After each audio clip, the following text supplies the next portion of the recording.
नमस्कार, video bulletin में आप सभी का स्वागत है। पेश है आज के मुख्य समाचार।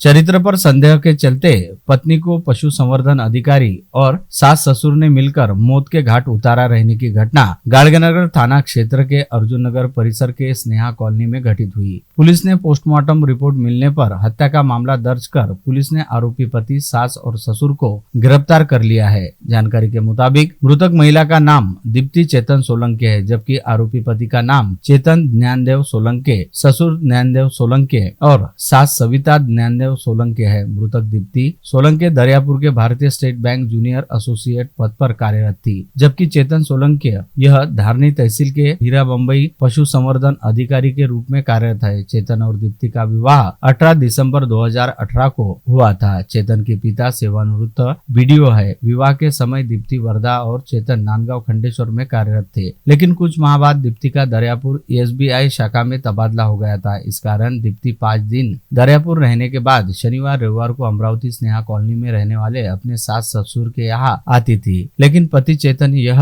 हमेशा अपनी पत्नी पर संदेह करता था। इस कारण अनेक बार वह अपनी कार से दीप्ति को दरियापुर छोड़ने जाता था। 23 मई को बुद्ध पूर्णिमा रहने से अवकाश का दिन रहने के कारण दीप्ति अमरावती ससुराल आई थी। उसी घटना वाले दिन सुबह दीप्ति को बैंक से ईमेल प्राप्त हुआ, जिसमें उसे लोकसभा चुनाव की मतगणना का प्रशिक्षण रहने से प्रशिक्षण में उपस्थित रहने कहा गया था। यह ईमेल दीप्ति ने अपने पति चेतन सोलंके को बताया, लेकिन चेतन पर संदेह का भूत सवार था। उसने दीप्ति से कहा कि तेरा प्रशिक्षण नहीं है, बल्कि तू बैंक साथी के साथ बाहर घूमने जा रही है। इस बात पर दोनों पति पत्नी के बीच विवाद हो गया। पति के द्वारा लिए गए संदेह और प्रशिक्षण में जाने से इनकार करने के बाद दीप्ति ने तत्काल दरियापुर निवासी अपने पिता रामभाऊ राठौड़ को फोन पर बताई। उस समय रामभाऊ ने उसे प्रशिक्षण में जाने कहा, लेकिन कुछ समय बाद ही उन्हें जानकारी मिली कि उनकी बेटी दीप्ति की मृत्यु हो गई है। उसने आत्महत्या की है, लेकिन उनकी बेटी आत्महत्या नहीं कर सकती। पति और ससुराल वालियों के सदस्यों द्वारा उसकी हत्या किए जाने का आरोप करते हुए गाड़गनगर थाने में इस बाबत शिकायत दर्ज कराई गई है। शिकायत के आधार पर पुलिस ने पहले शुक्रवार की देर रात पति, ससुर और सास पर आत्महत्या के लिए प्रवृत्त करने का मामला दर्ज किया था, लेकिन संपूर्ण प्रकरण संदेहास्पद रहने से शनिवार को दोपहर में मृतक दीप्ति का इन कैमरा पोस्टमार्टम किया गया। पश्चात पुलिस ने प्राथमिक रिपोर्ट मिलने पर हत्या का मामला दर्ज कर आरोपी पति पशु संवर्धन अधिकारी चेतन सोलंके, ससुर ज्ञानदेव सोलंके और सास सविता सोलंके को हत्या का मामला दर्ज कर गिरफ्तार कर लिया। मामले की जांच गाड़गनगर पुलिस आगे कर रही है।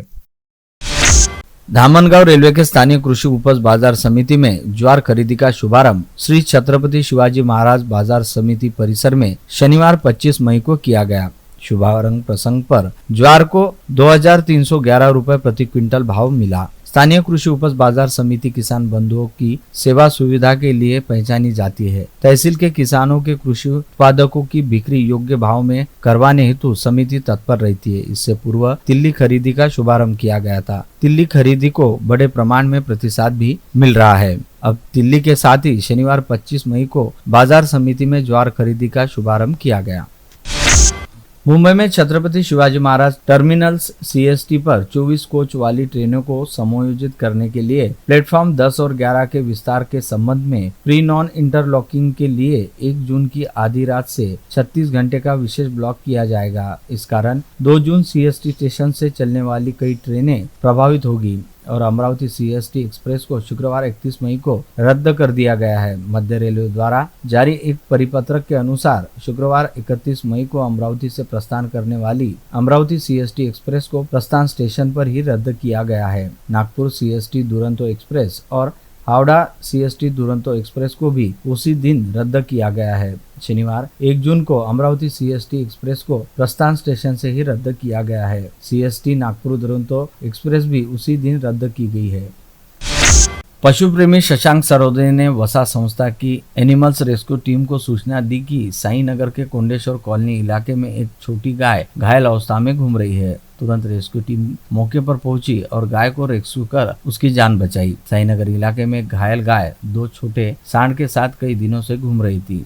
जब वो छोटी थी तो किसी ने उसके गले में रस्सी बांध दी थी। अब गाय बड़ी हो गई तो बंधी रस्सी का फंदा उसके गले में कस गया और गहरा घाव हो गया। वसा संस्था की कैटर रेस्क्यू टीम, जिसमें पैरावेट शुभमनाथ सायंके, सेकुलर मोहन मोकेश्वर, ड्राइवर रितेश हंगरे और राजेश्वर वंजारे शामिल थे। कुंडेश्वर कॉलोनी में पहुंचे और दिन में भारी गर्मी में गाय को रेस्क्यू किया। इसके बाद गाय को एनिमल एम्बुलेंस से मंगलधाम कॉलोनी स्थित गौरक्षण पशु चिकित्सालय में भर्ती किया गया। वहां डॉक्टर सुमित वैद्य ने उस गाय की जांच की। डॉक्टर सुमित वैद्य ने गाय के गले में बंधी रस्सी को कटर से काट दिया। रस्सी के कारण हुए गहरे घाव में कीड़े पड़ गए थे, जिससे दुर्गंध आ रही थी। इसके तुरंत बाद उसका इलाज किया गया। गहरा घाव होने के कारण गाय को पूरी तरह से ठीक होने में समय लगेगा। तब तक गाय का पूरा ख्याल वसा एनिमल्स रेस्क्यू सेंटर में किया जाएगा।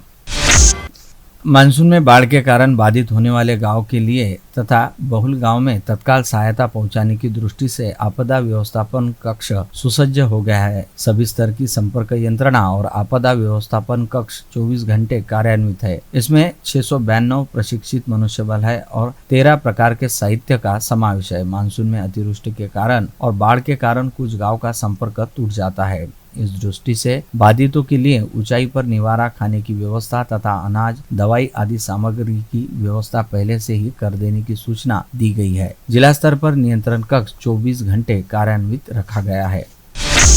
जिला परिषद शाला में पढ़ने वाले 1ली से 8वीं के विद्यार्थियों को इस वर्ष भी निःशुल्क पाठ्य पुस्तक दी जाएगी। इसके मुताबिक नियोजन कर शाला के पहले दिन 1,90,565 विद्यार्थियों को निःशुल्क पुस्तकें दी जाने वाली है। यह किताबें पाठ्य पुस्तक महामंडल के पास आ गई है। अब तहसीलों में रवाना करने की प्रक्रिया जारी है। 1 जुलाई से नया शैक्षणिक सत्र शुरू होने वाला है। विद्यार्थियों को शाला के पहले ही दिन पाठ्य पुस्तक उपलब्ध कर देने की दृष्टि से शिक्षा विभाग की तरफ से तैयारी शुरू हो गई है। सर्व शिक्षा अभियान के तहत कक्षा 1 से 8वीं के विद्यार्थियों को यह किताबें वितरित की जाती है। बालकों के निःशुल्क शिक्षण के अधिकार अधिनियम 2009 के मुताबिक कोई भी बालक शिक्षा से वंचित न रहने पर जोर दिया जा रहा है।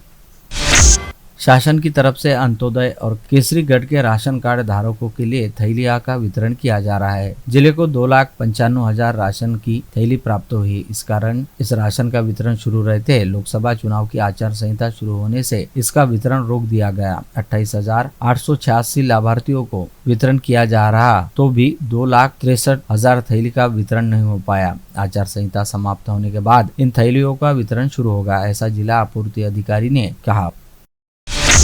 महाराष्ट्र राज्य शिक्षक परिषद के अमरावती विभाग के पूर्व शिक्षक विधायक वसंतराव मालधुरे का आज रविवार 26 मई को सुबह 9 बजे लंबी बीमारी के चलते उनके लक्ष्मीनगर स्थित निवास स्थान पर निधन हो गया। उन्होंने विदर्भ माध्यमिक शिक्षक परिषद के ग्रामीण क्षेत्र के शाखा कार्यवाह से लेकर सह कार्यवाह पद तक वर्ष 1990 तक काम किया। पश्चात उन्हें परिषद ने अमरावती विभाग शिक्षक निर्वाचन क्षेत्र की उम्मीदवारी दी और भारी मतों से निर्वाचित भी वे हुए थे। अपने कार्यकाल में उन्होंने शिक्षकों के सामूहिक व व्यक्तिगत समस्याओं का निवारण किया। पश्चात शिक्षक परिषद राज्य स्तर पर होने के लिए उन्होंने स्वर्गीय दिवाकर जोशी के साथ काम किया और महाराष्ट्र राज्य शिक्षक परिषद संपूर्ण राज्य में खड़ी हुई। वे 1996 तक विधायक थे। संगठना में कार्य करते उन्होंने विदर्भ माध्यमिक शिक्षक संगठना के सह कार्यवाह महासंघ के महामंत्री पद की जिम्मेदारी सफल रूप से संभाली। इसी तरह संत गाडगे बाबा अमरावती विद्यापीठ के वे पूर्व सीनेट सदस्य, अमरावती नगर वाचनालय संचालक व अनेक सामाजिक संस्था से उनका संबंध था। कार्यकर्ताओं को संभालना, संगठना से शिक्षकों को जोड़ना आदि हुनर उनमें थे। ऐसे निष्ठावान और वरिष्ठ मार्गदर्शक राज्य के संपूर्ण शिक्षकों में से खो जाने पर सर्वत्र शोक व्याप्त है। उनके पीछे पत्नी, एक बेटा विवेक, 2 बेटी और बहन का भरपूर परिवार है। उनकी अंतिम यात्रा कल सोमवार 27 मई को सुबह 9 बजे लक्ष्मीनगर स्थित उनके निवास स्थान से निकाली जाएगी। नागपुर गेट थाना क्षेत्र के लालखड़ी परिसर के रिंग रोड पर डीबी स्क्वाड के दल ने शनिवार 24 मई को छापा मारकर मुर्तिजापुर के जुनेद खान नामक युवक से निट्रेवेट नामक नशे की 193 गोली बटन जब्त की थी। आरोपी जुनेद खान की मुर्तिजापुर में टांगा चौक पर मेडिकल दुकान है। वह अमरावती शहर के पाटीपुरा परिसर में पिछले 4-5 माह से किराए से रहता था। इस युवक के पास से निट्रेवेट 10 नशीली गोलियां बरामद की थी। इस आरोपी को पुलिस रिमांड पर लेने के बाद पुलिस के दल ने उसके घर की तलाशी ली। तब वहां से 2,10,000 रुपए मूल्य की बिना परवाना की कामोत्तेजना की दवाई जब्त की गई। यह आरोपी अवैध रूप से अपने घर से दवाई की बिक्री करता था। पुलिस ने माल जब्त कर आगे की जांच शुरू की है।